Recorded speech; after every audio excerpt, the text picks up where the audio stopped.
Hello guys, I'm John, I'm the Geeky Fanboy, and welcome back one last time to Doctor Who Series 12. All the episodes are out, and now it's time, as always, to rank all the episodes of the series. There have been 10 episodes, but since there were two-parters, I'm gonna count those as one story. So Spyfall is one story, and Ascension of the Cybermen and the Timeless Children is also one story. So not you're getting confused that I'm ranking 8 episodes even though there have been 10. But yeah, overall I enjoyed Series 12 a lot. I liked it better than Series 11, and Series 11 I already liked a lot. But yeah, I think Jodie Whittaker is fully established at this point as the Doctor. I'm really enjoying watching her, and I think we got a pretty good grasp of who her Doctor is, essentially. And I also mostly like what they did with the companions in this series, though I have to admit that I kind of missed this sort of overarching story for the companions. In Series 11 we had that with Graham and Ryan, with their relationship and all that, and Graham with the loss of his wife. We didn't really have that in Series 12. I also complained a lot that Graham often got sidelined to be just like comic relief, which wasn't the case in every episode, but happened a bit too often for me at times. And I know there's this rumor going around, because I don't think it's confirmed yet, but you know, this rumor, let's say like that Graham and Ryan, or the actors, are leaving, and that Yas might stay on. And honestly, I think that would be a good idea going into Series 13, because especially this series, I think, has shown how much potential Yas has as a character, and I liked watching her a lot, but there was still sometimes those moments where I thought, oh, there was the potential to do something really cool with the character, and then they didn't really go for it. But at least she got a lot more a character focus in this point, like in this series, compared to what they did with her in Series 11. There were a lot more scenes in this series now where I thought, oh yeah, that was a cool Yas moment, and I like what she's doing, or how she's working in the confines of that particular episode. So I wouldn't actually mind that idea of only her staying on and Graham and Ryan leaving. If that's something that should happen in Series 13, I think that's a good idea, also because I think Yas works very well with the Doctor, especially like if it's just them, and I think she's the one who's sort of closest to the Doctor, and who's sort of taking on the Doctor's characteristics, like sort of taking them on to herself as a person. So I hope that we do get to see more of her in the next series, but in general, I like what they did with the Doctor and with the companions in Series 12. So that's just like a general overview before we jump into the ranking. Those are my overall thoughts. I enjoyed this series quite a lot. There is basically only one episode I disliked. I mean, you can probably already guess, and we're gonna call it out soon. But yeah, overall, I think this is a good series. It's definitely a step up from Series 11. And I'm very much looking forward to the holiday special. We'll see if it's a Christmas or a New Year special. I wouldn't mind either. And we'll see where we're going from here, but I'm definitely excited. But now let's get going with the ranking of the episodes. And we start with number 8, Orphan 55.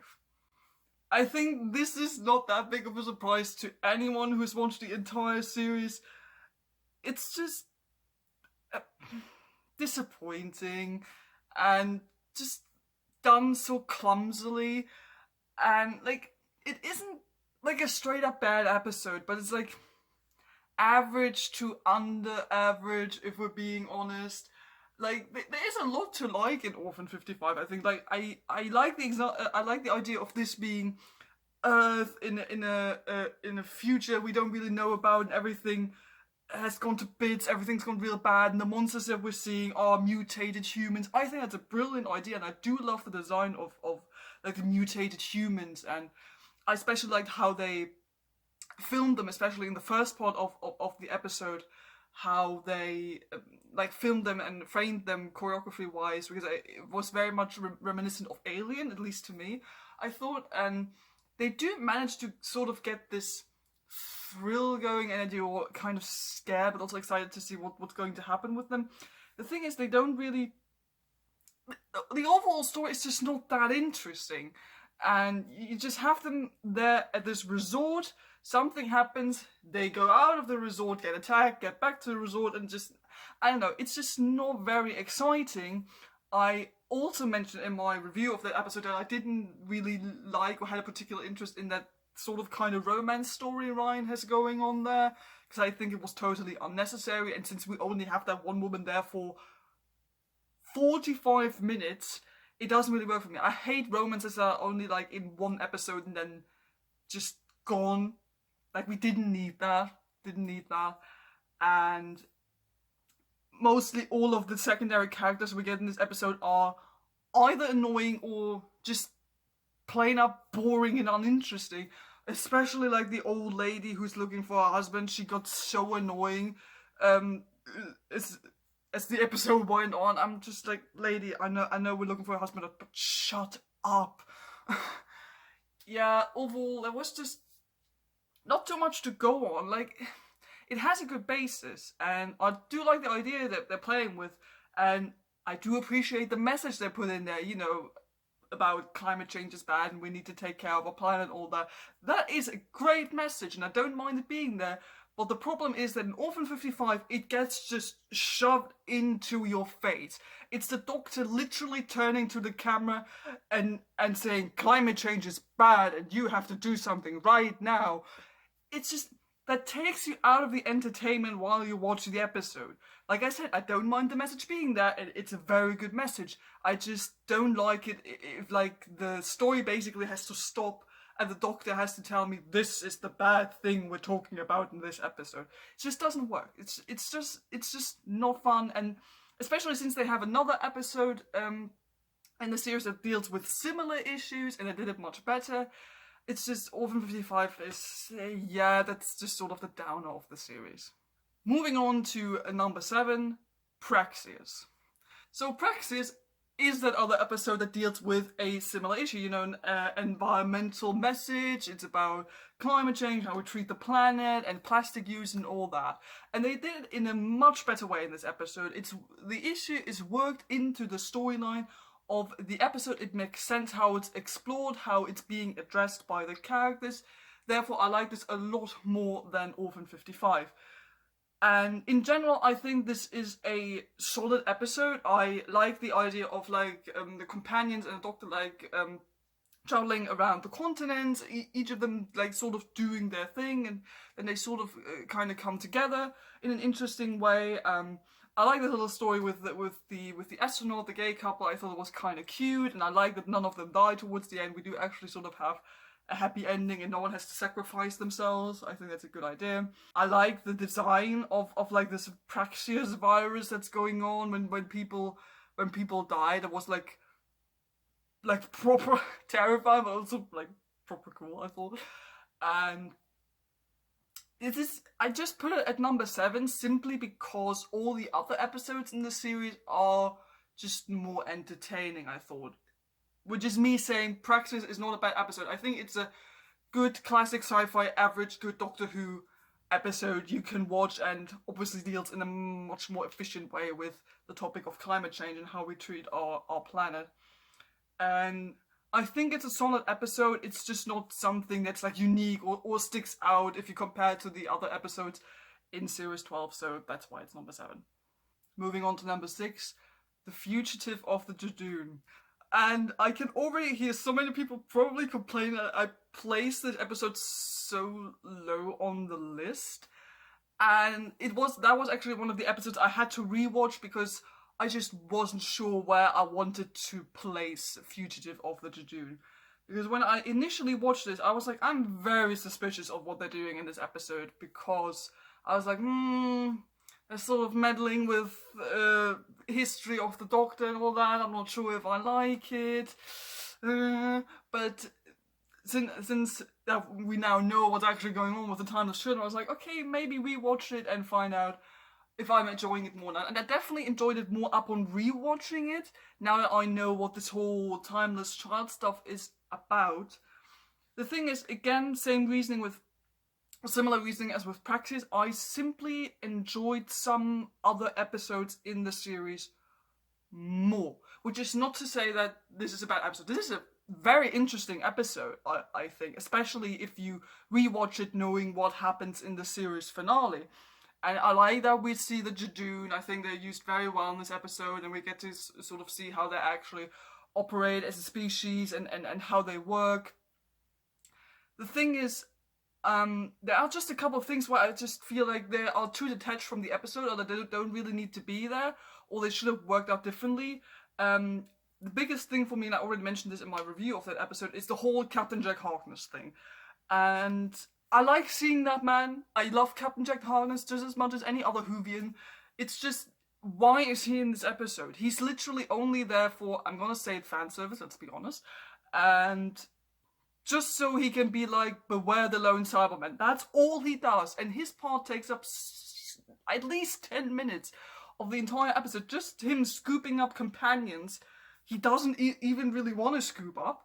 And then him saying, you have to deliver this message to the doctor. And it's just completely disconnected from what's going on in Gloucester, from what's going on with Ruth and the Jadoon. It just feels completely detached and has no reason being there.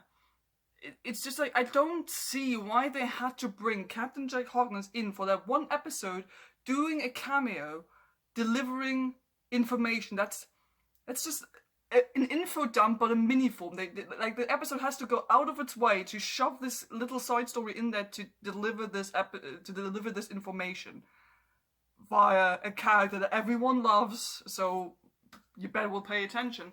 It's just, I just felt like, why is this here? I love watching Captain Jack Harkness, but why is he here? Especially since he doesn't reappear throughout the series. And I'm like, why? I'm pretty sure they could have worked in the information of the Lone Cybermen in some other way, because since it comes up later in the series again, but just like when we first come across this information, it's just like, BAM! Right there, suddenly information about Cybermen. You're like, what? Why the hell are we having information about Cybermen all of a sudden? It's just, again, great episode. I liked it well enough.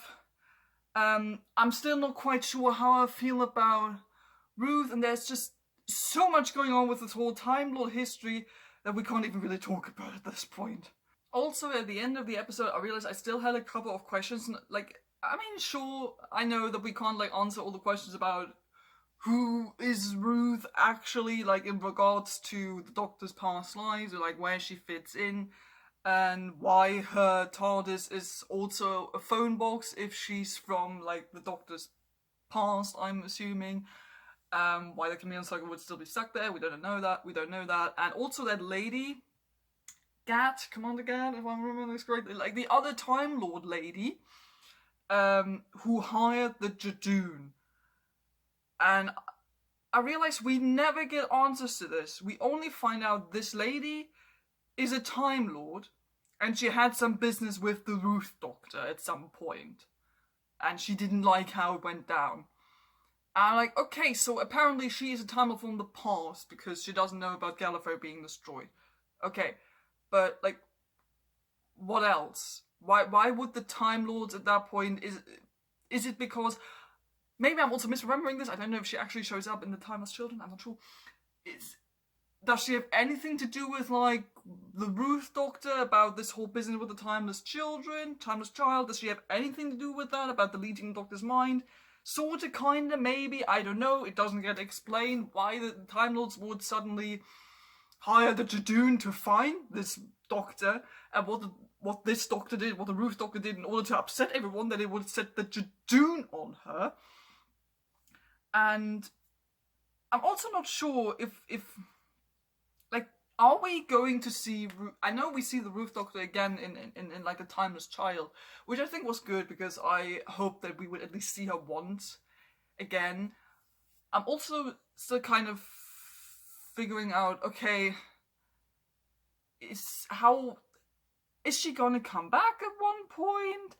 Because theoretically, at some point, the Ruth Doctor shouldn't remember meeting Jodie Whittaker's Doctor if she's one from the Doctor from the past, and she gets her whole mind resetted again. It's just I have so many questions. And again, this is not a bad episode. It's a very, very interesting episode, mind you. It's just that I feel like it's a bit... It does so much at once and sort of feels all over the place, because it starts with, okay, there's a Jadoon on Earth. They're looking for someone. Okay, but then we have suddenly Captain Jake Harkness in this episode as well. Then suddenly, oh, we have Time Lords in this episode. And then, oh, we have another Doctor. And you're like, this is somewhere completely else than from where I thought we were going with this. And I just sort of have mixed feelings on this episode as to how they presented this whole story. It's not a bad episode. It's definitely not a bad episode. And I like the actress who plays Ruth. And I love the outfit. It's just that I'm sort of conflicted as to why I fully stand on this. So we're just gonna move on. Number 5 is gonna be Can You Hear Me? Okay, I struggled so much with putting this either at number 5 or number 4, because Can You Hear Me was also one of the episodes I rewatched, because I was like, I'm not quite sure how I felt about it, if I liked, as to how much I liked it. And I actually initially placed this a lot lower down on the list, so upon rewatching it, I was like, oh no, I actually really quite enjoy this episode, which is why it's now at number 5. I just enjoyed the whole concept they're playing with and how they're addressing the issues of mental health and mental illness and depression and nightmares in this. I just really love it. And I thought, okay, if an episode manages to almost make me cry, it just can't be low on the list. It just has to be at least in the middle of it. Because I simply enjoy how they deal with this issue and how they bring it in through the companions themselves and also through the companions' friends, especially like Ryan's friend. I think was quite interesting because you could see the classic signs of depression and all that, and I like how they get addressed in this episode. And at the end, you can see that they're showing, okay, no, it's good to talk about this to other people. I like that you can see that. I like this little flashback we have with Yaz. That was the moment that sort of got me teary-eyed for a second when she talks to the policewoman 3 years ago and then revisits her at the door and gives her the 50p. And I just... tugs at my heartstrings, you know. That was very sweet. And just in general, I just like the concept with these two gods we have. I love the fact that we have gods because, you know, it just shows that the Doctor, while being brilliant, is also more or less insignificant to a certain degree. I just like that we have two eternal beings who can't really be killed. And I like that they are sort of this representation of mental illness, of like anxiety, nightmares, and depression. And that it says you can't necessarily defeat them, you can't kill them, and so they're gone forever, but you can, together with the help of your friends, you can cage them, and they might break out again at some point, but then you will fight them again, and then you will put them back again. I just like this message that you have there. If you like draw this parallel to mental illness, it is something that's probably going to be there for a long time, if not even for your entire life. And it's something that can't just be killed easily, but you can, especially with the help of others, help to fight it and help cage it for a longer time. And sure, it might break out again, but you can fight it, and I like that. I especially like the little girl that we have, Tahira, and her representation of like this werewolf-like monster. This representation of her nightmares and all that. I really liked seeing her because I thought she's a perfect example for having a companion that is not from 21st century England. I want more of those kinds of people. I just think that the entire concepts in this episode work wonderfully together and are just interesting to watch. I also like this bit when the story of the two gods gets explained, of the two planets, this little animation we get. I think that looked quite neat. The finger thing, I'm properly freaked out, people. And I'm not sure if it's in a good or a bad way, because I thought, yeah, that's proper creepy.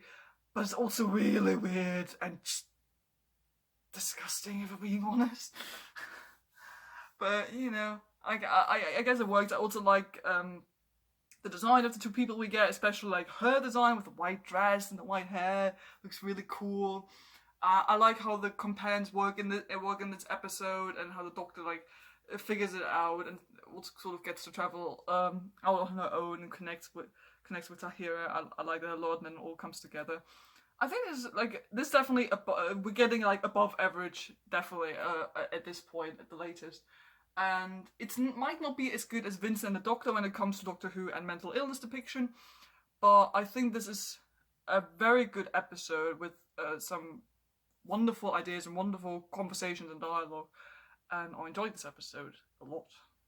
Moving on to number 4, Haunting of the Villa Giudati. I hope I pronounced this correct. So this is what I said when I meant, I'm not quite sure what's going to be number 5 and number 4, and I'll be honest, I purely based it on the fact that I enjoy the aesthetics and the concept of the Haunting of Villa Giudati so much, because it's just this proper 19th century romance gothic horror aesthetic, and I'm living for that, you know. Also, I'm a big fan of like the historical episodes of Doctor Who. As you might notice, there's still another historical episode waiting in this ranking, and like especially with people like Shelley and Lord Byron, I'm like, I love these people. I read their literature, and now we're getting a whole Doctor Who episode about this with them at Lake Geneva and all that, like that famous night when Frankenstein was invented, basically.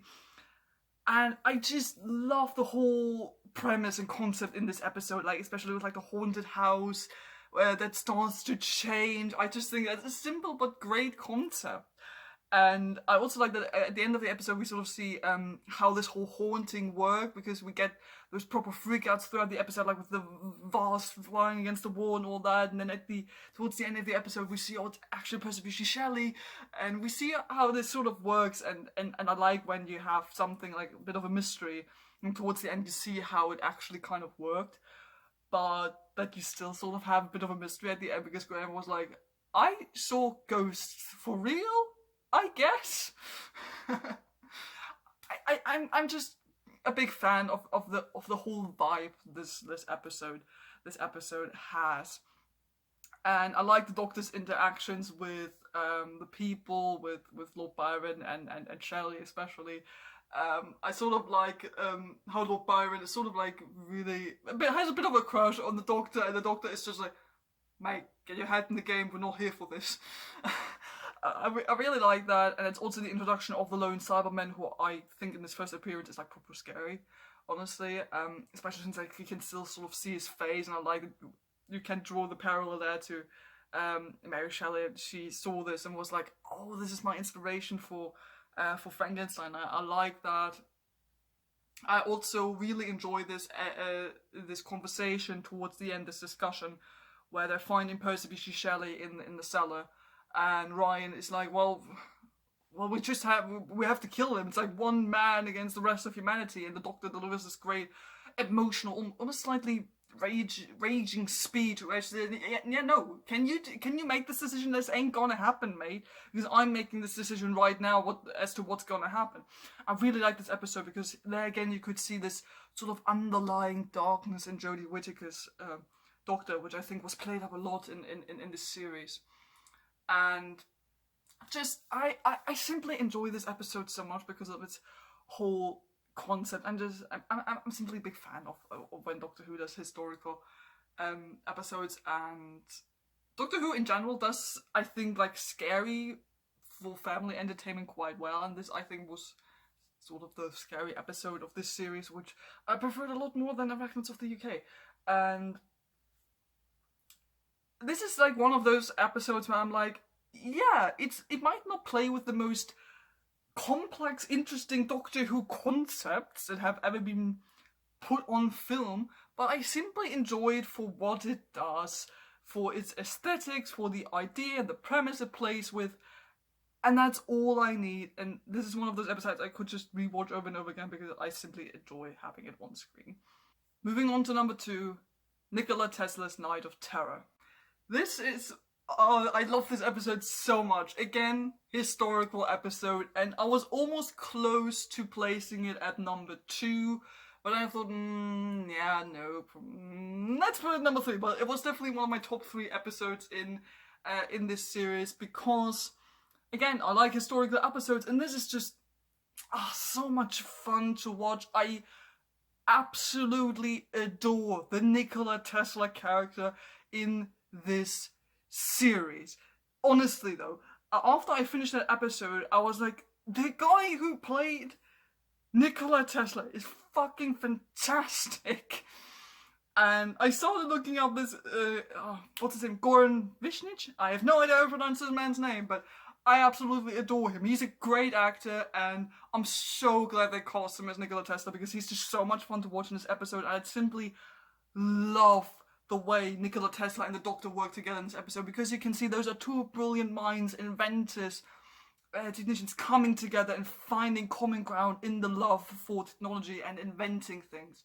And you can just see how glad he is that he finds someone who understands him. And when they just start building stuff together, start bouncing ideas off each other, especially like towards the second half of the episode, that was just brilliant to watch. And this is this kind of character where you watch this episode and feel like this man would be so good as a companion if he weren't a famous historical figure and probably has to stay where he is. But I simply enjoy this relationship between these two characters so much in this episode. And there's so many ideas bouncing around in this. I like that we also see Edison, and that we sort of see him in a different light from what we might expecting from him, or might be used to. I don't know. And we have the return of some villains that we sort of already know. It's not the same species, but it's a similar species, and I like that we brought this back because we have a bunch of reoccurring villains in this, and I like how they use them in this episode. Like, they're proper terrifying, I think, because I like the design of this, and I always liked how they shot these kind of aliens, because I think it works very well for them, and they sort of mess you up a bit, I think. Also, from an educational standpoint, I appreciate how much I actually learned about Nikola Tesla, because he's one of those people, like, you certainly heard of him, and you kind of sort of know maybe what he was involved with, but at least I personally, maybe it's also your opinion, I don't know, didn't know that much about the man. And, like, for example, I didn't even know that he wasn't like a born American or something like that, or that he had a different kind of heritage. Like, for example, I didn't know that. So when you have this sort of like little racist quip that comes in at one point, I was like, oh, that was a thing. Okay. I like that. So I just enjoyed learning a lot about these people, who are like great men of American history. Also, like, in regards to Edison, which is what I meant when I said he gets sort of depicted in a different light from what you might expect, because everyone thinks, oh, Edison is this great inventor and the light bulb, and he's probably like super interesting and smart and a cool guy, and yeah, no, not really. Stole a couple of ideas, didn't really build all of that stuff himself, wasn't maybe the greatest guy you thought he was. I just really appreciated that, and I like that at the end of the episode we still get this little encouragement for Tesla. He's like, well, no one will ever know who this guy is, and he will die penniless. But you know, this episode on a meta level helped us to understand as viewers who this man actually was and what he did. And in the confines of the story, I think it works very well for Tesla himself, because this episode, the story, and his sort of friendship he has with the Doctor throughout this episode helps him to maybe like regain a bit of like self-confidence and continue the work that he's doing, and that even though a lot of people are not appreciating what he does right now, a lot of people will appreciate it in the future. I just think this is a neat message, and this is just the kind of episode I enjoy watching over and over again. It's a fun episode I can put on at any time, and I get a fun historical time travel sci-fi adventure with the Doctor and her companions, and that's why I love this episode so much. Okay, so there are only number 2 and number 1 left, and if you've paid attention, it comes down to the two-parters, the opener and the finale of the series. And it was hard placing them, I have to admit, but after a bit of thinking and considering, well, that I'm totally subjective about this whole thing and just place it number 1, well, I simply like watching a bit more. it finally came down to the following decision. So, number 2 is Ascension of the Cybermen and the Timeless Children. Okay, so at number 2 we have the finale of the series, and I think this is just such an epic, proper finale with so many reveals, twists, turns, drama, thrill, the Master, the Cybermen. We got it all in this finale, and I know a lot of people have complained about, especially the penultimate episode, the Timeless Children, with like the reveal of who the Timeless Child actually is, and the Doctor is able to like regenerate over and over and over again, but that her mind got like reset a couple of times. I know a lot of people are upset about this, and they're like, "Oh, it goes against canon and screws up so many storylines and characters." And I'm like, not really, because I like the fact that it actually explains some of the things that have not been addressed since classic Who back in the day. Like, the incarnations we saw with the Fourth Doctor, I think, with the Morbius brain, where we already saw a couple of incarnations were before William Hartnell's Doctor, and that has never been properly explained who they are, and that there apparently seem to be previous incarnations, like prior to the first Doctor.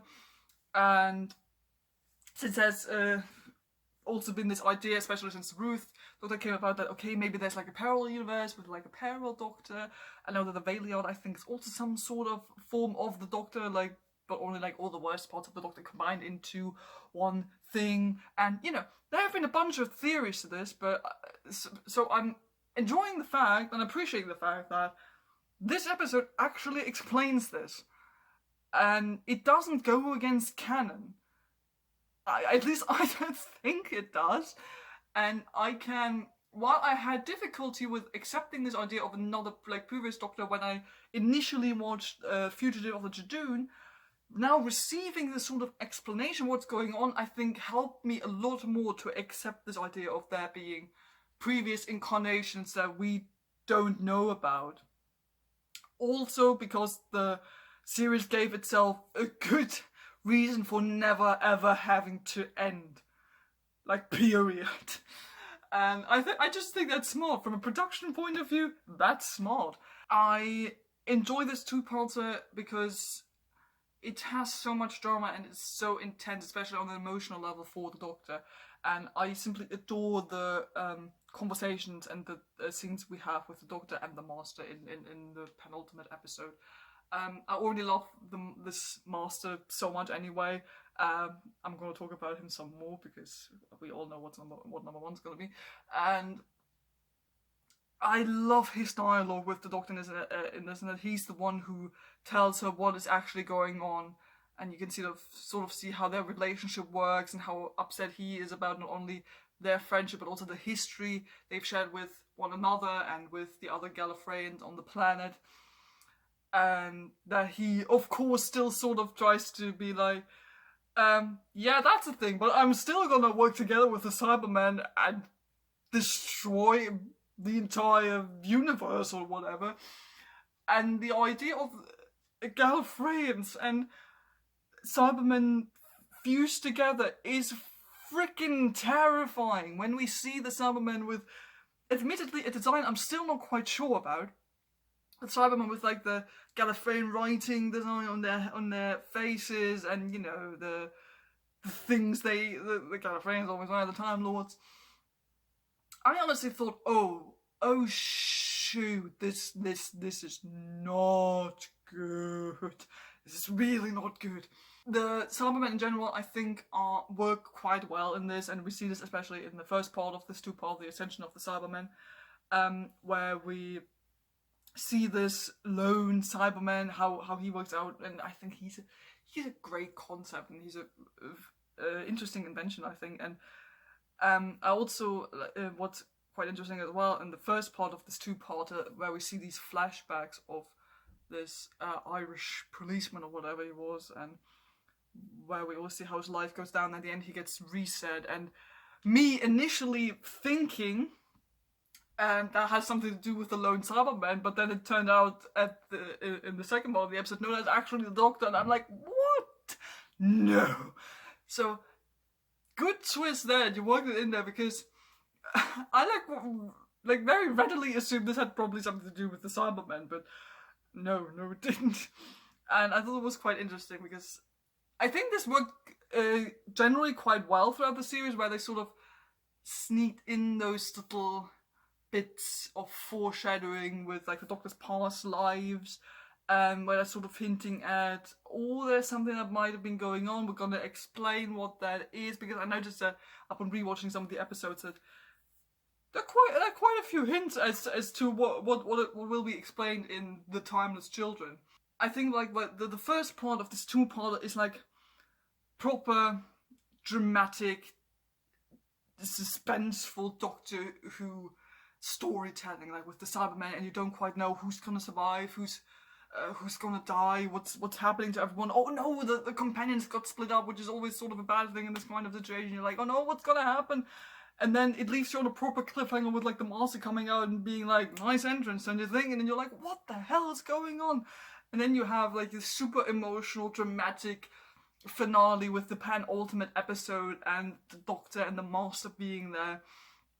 And also just the implications of this finale, because, you know, Gallifrey is destroyed, like properly, the Gallifreyans dead. I'm gonna assume the Master is probably still alive, even though he died. But come on, it's Doctor Who, we all know what happens. Like the implications of this, how this is gonna develop, because we already see throughout the entire series how the Doctor is very solemn about the fact, okay, not only is the Master back, but he destroyed my entire planet. It's the second time she's seen Gallifrey die. Like, how is this gonna work out for her, because she now has to work again with the fact that her entire home planet's gone and everyone's been eradicated. And I think there's so many interesting things these two episodes not only explained, but also set up for like future episodes in regards to the Doctor and her personal history. And I think this was a great series finale, and it had all the right bits, I think. So I enjoyed this one quite a lot. Okay, so moving on to number 1, we all know what it is because we all paid attention. It's Spyfall Part 1 and Part 2. So it's the series opener, which is a bit of a surprise because usually series openers are not my favourite. They tend to be quite good in like general terms when it comes to Doctor Who. But this series opener, we get a two-parter, and they basically throw in things that you would expect from a series finale, make this story so good. And especially, and here I get to talk about him again, the Master. The new Master, played by Sacha Dhawan, is just a delight. An absolute delight to watch. The moment at the end of the first part, when they are on the plane and you see this switch, and he's like, oh, okay, got me. And I was like, no! I just love it when that sort of thing happens. And then you have this entire second episode with the Master and the Doctor travelling through time, figuring out what the Gustavin or whatever those aliens were called. They were kind of silly. What's going on there, and I just love that you got this new dynamic between this new Master and this sort of new Doctor. But it immediately works. It's just like in old days, and they have great chemistry, I think, where you can see, okay, they're very hateful of one another, but they also like are still they share a history, and they share a friendship to a certain degree. And you can see how much fun Sacha Dhawan is having with playing the Master, that there's sort of this devilish playfulness about him, and this rage about him, but that he still very obviously feels very deeply for the Doctor and cares about this connection they're sharing. And I love how this comes to the front, especially in the second part of this episode. But I also like that you can sort of see this in the first part as well, where he just plays as O, and I thought, yeah, oh, it's kind of a cute character. Let's see where this is going. He could be quite interesting, but then he turns out to be that bastard, basically. And it was just a fantastic reveal. And I also like that obviously both episodes end the same way, like the first one with the Doctor and ending up in Gustavin's dimension, that's the word, and the second part ending with the Master being there. Does it get explained how he got out of there? Does that get explained in the series? I don't care. Doesn't matter. And I enjoy the whole spy theme, which is sort of repeated there in the second part, but I like how it works in the first part and how the Doctor is like really enjoying this dressing up, and we get this also amazing music throughout the entire series anyway.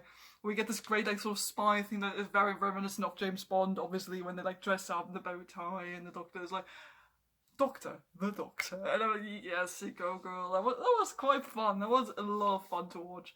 I like that we have a great guest star in the first episode with Stephen Fry. It was wonderful seeing him because I like him a lot as an actor and also as a writer and all sorts of great people. That was fun. I like what I just like the whole interactions with all of the characters throughout this two-parter in general, because you have so many kinds of interactions. We even see Yas like interacting with the Master, even though at this point we don't really know yet, and we sort of see how, you know, the Master plays with everyone, and it's just such a big throw-out because you don't expect where it's going, and it still works so well. There was just so much to love about the series opener, I think. Like, the whole vibe is great, the reintroduction of the Doctor and her companions, and of course the big reintroduction of the Master that I think was unexpected for everyone, especially to like use it as a bold move in the series opener, and it worked, and then you were still able to have an even more epic finale. That was pretty good writing, I think. And yeah, so Spyfall Part 1 and Part 2 were my favourite episodes of Series 12. But like I said, overall, this was a great series. There was pretty much only one episode I disliked. The rest is either average or above average. And I think we got some great moments, some great storylines in this series. The big one obviously being the reveal of the Doctor's past, that she's the timeless child, and the reintroduction of the Master. Two big things that got addressed, and I think are going to play a big role in upcoming episodes at one point or another. But yeah, to wrap this up, I enjoyed the series quite a lot. I'm looking forward to the holiday special and to series 13 as to what's going to happen next to the Doctor and her companions. So this is my wrap up and ranking of series 12 of Doctor Who. What are your thoughts? You can put your own ranking down in the comments below if you like, or give me some comments about what you thought of my ranking, if it's complete bollocks or whatever. Do tell me down in the comments below. I'd love to hear from you. Don't forget to like and subscribe, as always, if you haven't done that already. Thank you for watching, and I'll see you guys next time. Bye.